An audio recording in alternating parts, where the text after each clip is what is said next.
Est-ce que vous pouvez juste faire un petit coucou à la personne à côté de vous et lui rappeler encore une fois, Dieu est bon.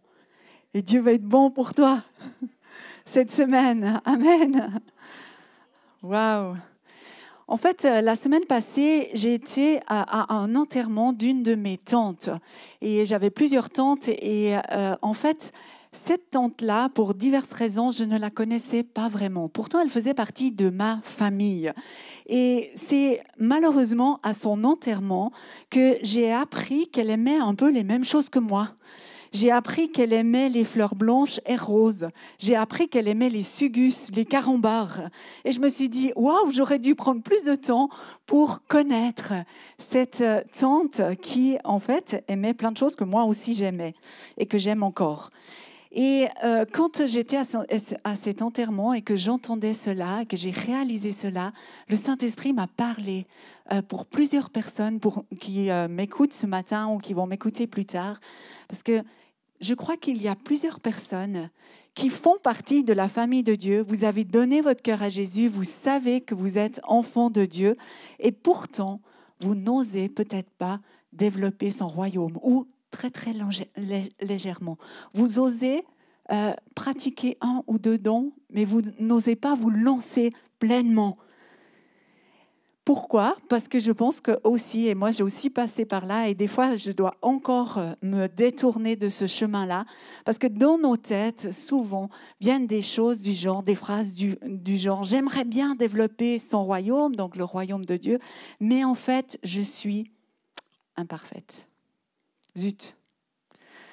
Comment puis-je servir Dieu et les autres alors que... Et puis là, tu as toutes sortes de choses qui viennent, que tu pratiques peut-être, ou des choses qui, tu sais, ne glorifient pas Dieu. Et quelle attitude avoir alors que je dérape ? Bon, vous ne dérapez jamais, mais parfois, moi, ça m'arrive. En fait... Après, il y a cette phrase qui dit, oui, mais de toute façon, personne n'est parfait, d'accord ? Seul, quand on est chrétien, on dit, il y a Jésus seul qui était parfait. Personne n'est parfait. Alors, des fois, on utilise cette phrase-là parce qu'on a compassion de la personne qui nous dit, mais moi, je ne peux pas parce que ceci, parce que cela. Alors, tu dis, ouais, de toute façon, personne n'est parfait. Ou alors, je l'utilise pour moi en excuse. Mais en fait, ça ne m'amène à rien de dire, personne n'est parfait. Et dans Romains 3, 23, il est écrit « Tous ont péché et sont privés de la gloire de Dieu. » Oups. Tous ont péché et sont privés de la gloire de Dieu. Alors, développer son royaume alors que je suis imparfait ou imparfaite, que j'ai même de la peine parfois à me voir comme quelqu'un que Dieu veut utiliser pour faire la différence, alors on peut se poser la question, mais comment est-ce possible ? Alors ce matin, on va voir quelques personnages de la Bible qui, en fait, vous le verrez, sont aussi des personnes imparfaites. Le premier, Abraham. On a plus l'habitude de nos jours de parler d'Abraham. Mais là, quand je parle de son histoire, c'est plutôt Abraham, parce que Dieu a changé même son nom à Abraham. En fait, Abraham, il était le premier patriarche de la foi juive. C'était un gentil, comme on dit. Un gentil, c'est les personnes qui sont non juives. Il habitait la ville de Ur et c'est à Ur que Dieu lui a dit « Quitte ton pays, quitte ta famille. » Waouh! Et il est devenu le premier Hébreu choisi pour être le père d'une grande et immense nation. Abraham, était humble, un humble berger, et ses parents ne connaissaient même pas Dieu. Abraham n'a pas écrit de livre biblique, il n'a pas prophétisé, disons, en tout cas, c'est pas relaté qu'il a prophétisé sur quelqu'un, alors que Dieu va l'appeler prophète. C'est étonnant, n'est-ce pas ? Abraham était un homme ordinaire qui a fait des erreurs. Il a même voulu aider Dieu pour accomplir la mission qu'il lui avait donnée. Et il a couché avec la servante de son épouse, ce qui a donné Ismaël. Pourtant, Dieu l'a choisi et il n'a pas été surpris de ses faiblesses. Alors pourquoi ? La Bible nous dit qu'Abraham a fait deux choses. Il écoutait et il obéissait malgré l'inconnu. Genèse 12, les versets 1, une partie des versets 1 et du verset 4. Le Seigneur dit à Abram, quitte ton pays, ta famille. Verset 4, Abram s'en va. Waouh! Dieu dit, il se lève et il part. Bon, ça a pris peut-être quelques temps, mais quand même, c'est écrit comme ça. Abram, en fait, était personne que Dieu a choisi pour être quelqu'un pour développer son royaume. Et ce n'était pas rien, c'était toute la nation d'Israël. Dans Genèse 15:6, il est écrit « Abram a confiance dans le Seigneur, c'est pourquoi le Seigneur le reconnaît comme juste. » Est-ce que tu te reconnais peut-être un tout petit peu dans l'histoire d'Abraham? Ta famille n'est peut-être pas au top. Tu penses peut-être ne pas avoir reçu assez d'éducation. Tu es peut-être trop jeune ou alors trop vieux. Juste au passage, Abraham avait 75 ans quand il est parti.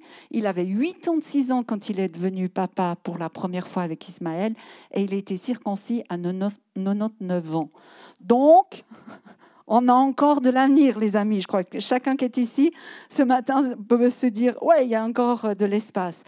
Il y a deux choses à retenir par rapport à cette histoire d'Abram, c'est que Dieu utilise chacun de nous et il n'est jamais, jamais trop tard. Amen.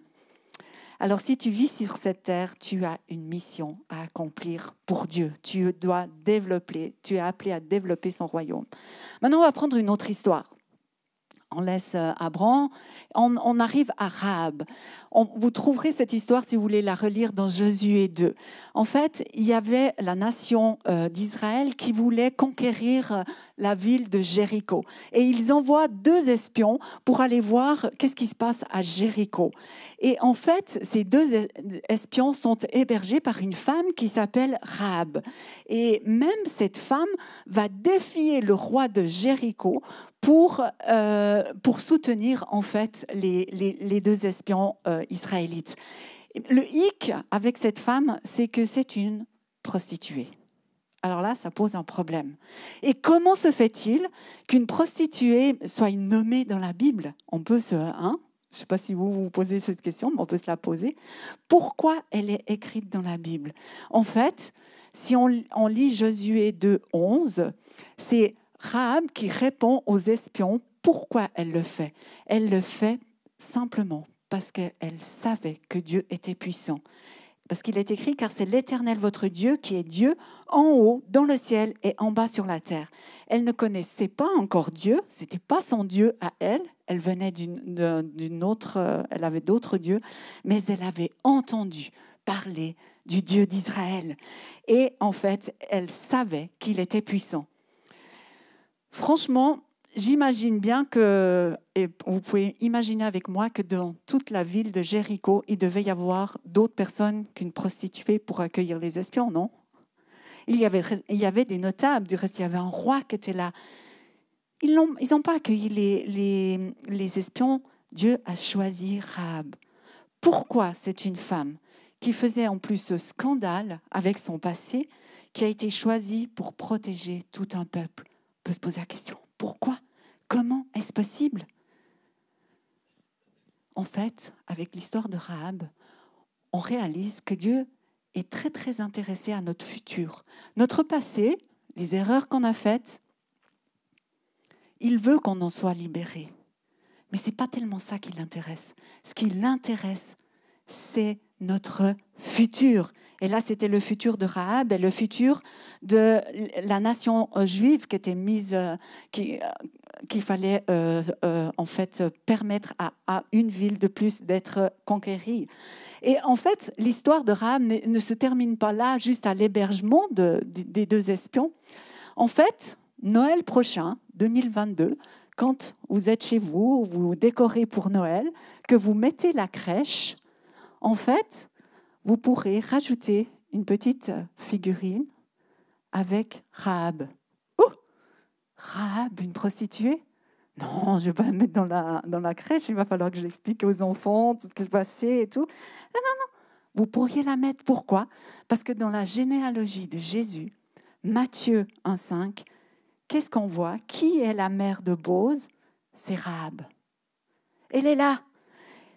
Et après, ça va encore, Boz est le père d'Obed, et la mère d'Obed, et là, Ruth, c'est une étrangère. Waouh! Rahab était en fait personne que Dieu a choisi pour être quelqu'un pour développer son royaume. Ouh! Ça vous donne du courage ce matin? Et attendez, l'histoire n'est pas finie.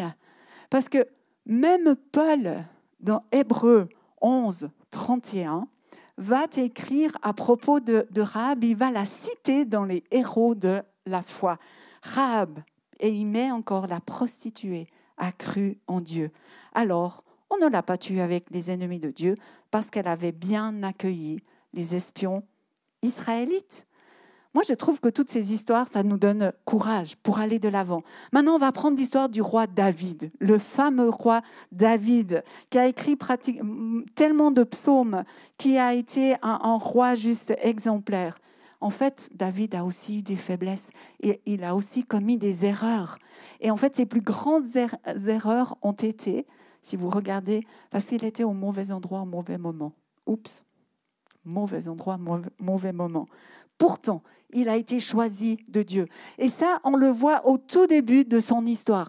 Alors même qu'il n'est pas encore désigné pour être roi, Dieu le savait. Et voilà ce que Dieu a dit au travers de la bouche de Samuel. Il l'a dit à Saül, le roi qui était à l'époque, qui gouvernait à l'époque. Il a dit en Samuel 13, 14, « Mais maintenant, ton règne ne durera pas. » Samuel annonçait à Saül qu'il allait devoir s'arrêter. L'Éternel s'est choisi un homme selon son cœur. Waouh! Un homme selon son cœur. Et après, on voit, alors même qu'il est dans son appel, après, on voit qu'il est à la maison au lieu d'être au combat. Et il fait la chose qu'il n'aurait jamais dû faire. Il couche avec la femme d'un de ses commandants à l'armée. Waouh! C'est assez fou, n'est-ce pas? Et même, Dieu va utiliser Nathan, qui, hiérarchiquement parlant, était en dessous du roi, pour lui dire, il y a un problème, il y a un souci. Et David ne va pas, à quelque part, se rebeller face à Nathan, mais on voit au psaume 51 qu'il va se repentir. Il est écrit dans le psaume 51 plusieurs fois que « Ô Dieu, aie pitié de moi, efface mes torts, lave-moi complètement de mes fautes, purifie-moi. » David avait ce cœur de se repentir alors qu'il avait fauté, alors qu'il avait fait une grande bourde. En fait, David était personne que Dieu a choisi pour être quelqu'un, pour faire avancer son royaume, pour développer son royaume. Alors maintenant, j'aimerais vous raconter une histoire, vous lire une histoire plutôt, que j'ai tirée du plan de lecture YouVersion The Chosen. On peut mettre l'image et vous allez assez vite découvrir de qui je parle. Mon histoire est écrite dans la Bible. Mon frère s'appelle Jacques. Nous avons reçu le surnom des fils du tonnerre. Il est vrai que parfois nous pouvions nous emporter et être impétueux. L'une des choses qui me touche le plus dans la relation que Jésus a bâtie avec nous, c'est qu'il n'a jamais attendu que nous soyons parfaits pour nous utiliser dans le ministère. Et heureusement, sinon il aurait pu attendre jusqu'à l'éternité et peut-être même un peu plus longtemps. Malgré toutes nos erreurs et tous les domaines où nous devions être encore transformés, Jésus nous a impliqués dès le début dans tout ce qu'il faisait. Le jour où Jésus nous a réprimandés et qu'on nous a surnommés les fils du tonnerre est aussi le jour où j'ai compris son appel. Nous venions d'arriver dans une synagogue samaritaine où j'avais été invitée à partager le message. Et Jésus m'avait envoyé pour choisir avec lui la lecture que j'allais faire ce jour-là. J'étais conscient de mes erreurs qui me culpabilisaient. Vous voyez, même Jean, qui me culpabilisait. Et honnêtement, je ne me sentais pas assez digne. Mais Jésus, comme il l'a toujours fait, a montré un réel intérêt pour moi. Il voulait que je fasse partie de ce qu'il faisait. Mon cœur était tellement touché par le fait de savoir que Dieu s'intéressait à moi et que Jésus m'a même choisi dans son trio de privilégiés. Quelques années plus tard, j'ai reçu la mission d'écrire ce qu'allait devenir mon évangile, c'est-à-dire l'évangile de Jean. J'étais prêt, je savais comment j'allais procéder. Je pouvais sentir qu'il m'inspirait en me ramenant au début de toute chose. Et j'ai commencé à écrire. Au commencement était la parole, et la parole était avec Dieu. Jésus est le commencement, et moi, je suis son ami et son serviteur. Signé Jean.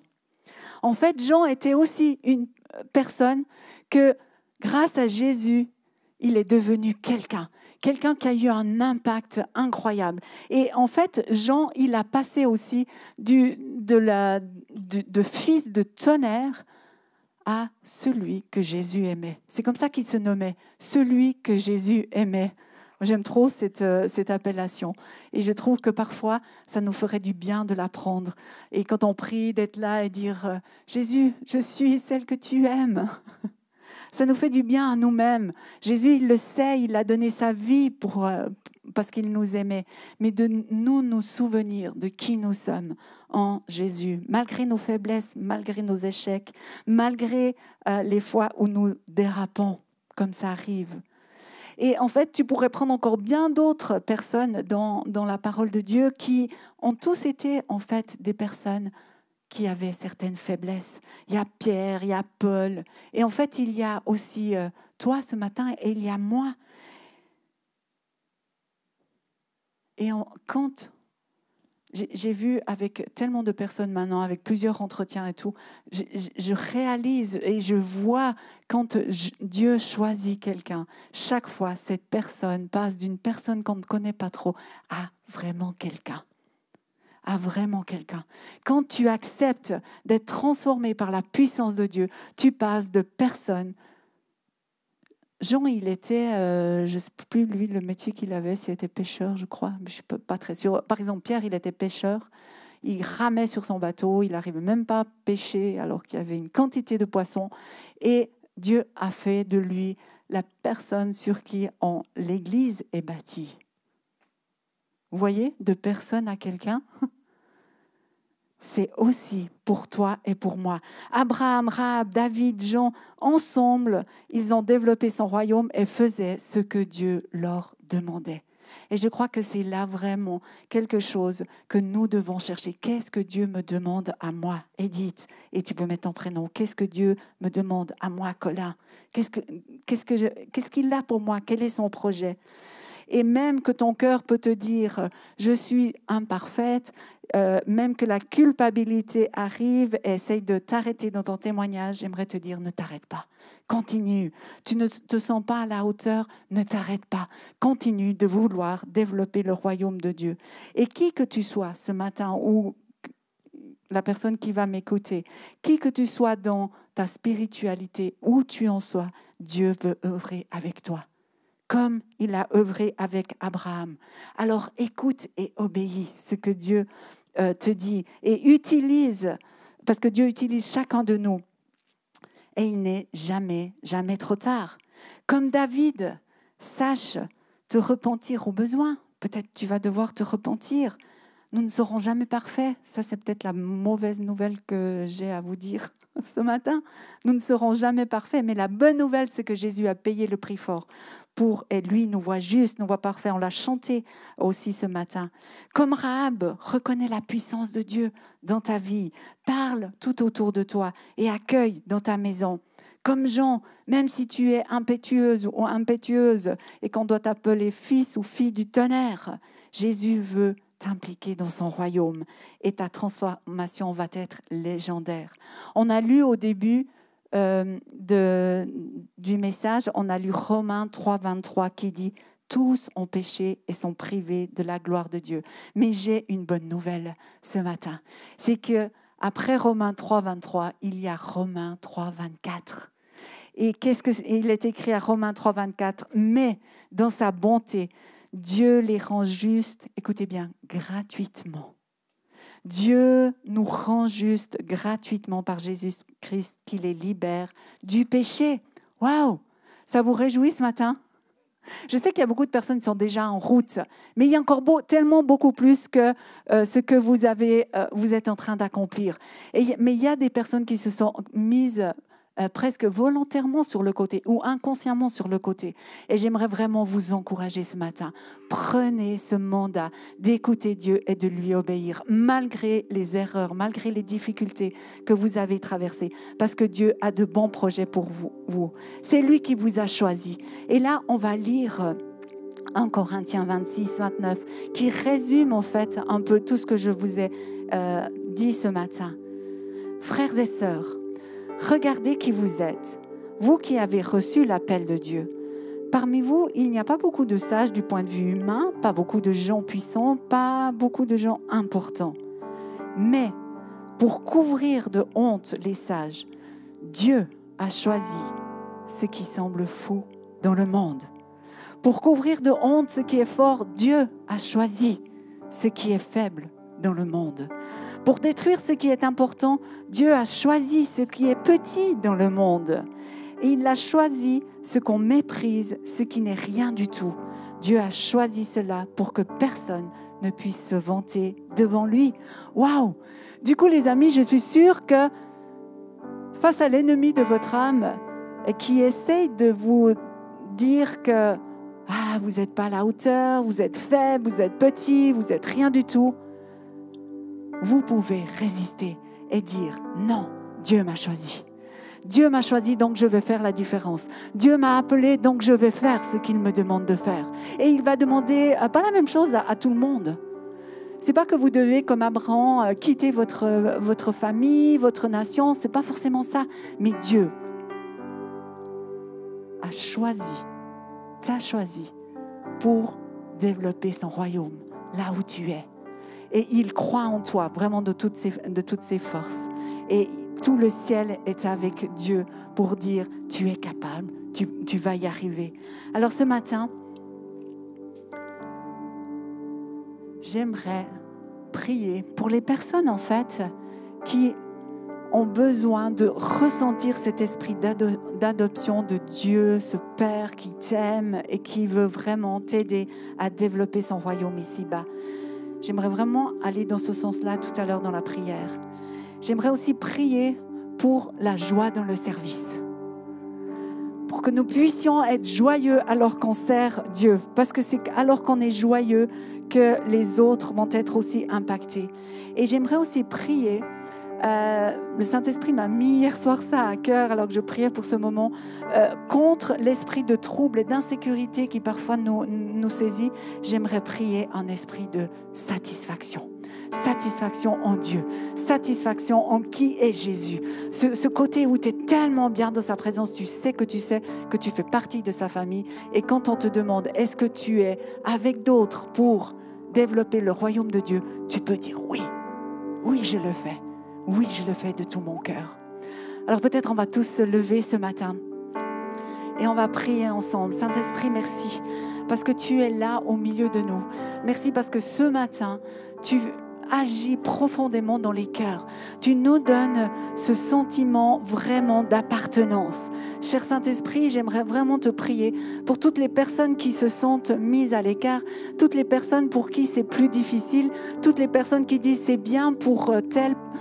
Ma copine, elle peut ouvrir sa maison, mais moi, je n'y arriverai pas. C'est un mensonge du diable. Et cher Saint-Esprit, merci parce que ce matin, tu viens et tu donnes vraiment cet esprit d'adoption. Tu touches tout un chacun ce matin. Je te remercie, cher Saint-Esprit, parce que ce matin aussi, tu envahis chacune et chacun de nous de joie. Une joie qui déborde, une joie qui fait la différence alors que on te sert, alors qu'on va dans ce que tu nous as demandé. Je te demande pour cette joie qui vient tellement profondément à l'intérieur de nous et qui nous permet d'avoir la foi pour faire le pas suivant. Et Saint-Esprit, je veux maintenant aussi, par la puissance du nom de Jésus, refuser tout esprit d'insécurité, tout esprit de trouble, tout ce qui vient pour nous culpabiliser. je le refuse maintenant par la puissance du nom de Jésus. Et je libère tout en chacun, que chacun puisse développer ton royaume, que chacun puisse exercer les dons dans leur maison, au stand, à l'accueil, peu importe, mais que personne ne se mette à l'écart. Et j'inclus toutes les personnes qui font partie de la famille de City Life et toutes les personnes qui vont écouter ce message. Je refuse que l'ennemi vous tienne sur le côté, mais j'appelle à la vie, j'appelle à la victoire, j'appelle à la puissance d'un peuple, d'une famille qui se lève et qui fait la différence là où elle porte ses pas. Et Seigneur Jésus, ce matin, je crois que la Riviera va être bouleversée par tout un chacun qui est ici ce matin. Je crois que la Riviera va être touchée. Je crois que, parce que tu nous l'as dit, la nation va être touchée. Je crois que jusqu'aux extrémités de la terre, il y aura des témoignages de ce que tu fais avec des personnes qui sont personnes, mais qui deviennent quelqu'un grâce à toi, Jésus. Amen. Est-ce qu'on peut applaudir ce Jésus merveilleux qui nous fait vivre de choses juste extraordinaires? Et les amis, ouvrez votre maison, pratiquez les dons, faites ce que la Bible, lisez le Nouveau Testament, faites ce que la Bible nous demande de faire. Et vous allez voir Dieu à l'œuvre dans chacune de vos vies, dans vos familles. Soyez bénis.